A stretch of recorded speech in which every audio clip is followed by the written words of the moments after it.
you sand as much as you need to and as little as you have to. Okay? So you sand as much as you need to, right? Keep until it's done. All right, am I done? You can see that there's a little bit of mark from the dent there. I'm going to sand that a little bit more, see if that comes out. I doubt it, but otherwise, is it done? It feels good? Does it look good? Yep. Feels good. Feels good. Feels good? Good Does it soft. look good? I would go a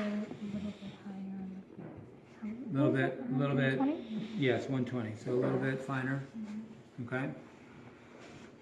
Otherwise, it looks good. Besides this little mark here. You guys see anything else? You guys see these little marks right here? I still see it. Yes, Check it is. this out. I'm not done. Oh. Okay?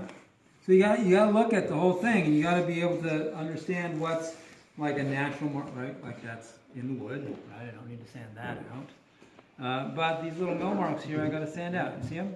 Mm-hmm. Wow. Yeah. There's faintly out here. As I was sanding it, I left those intentionally. I was going around like this. I wasn't going across. This may not come out. That may be there for good. That's where I dented it and steamed it out. But c'est la vie, c'est la guerre.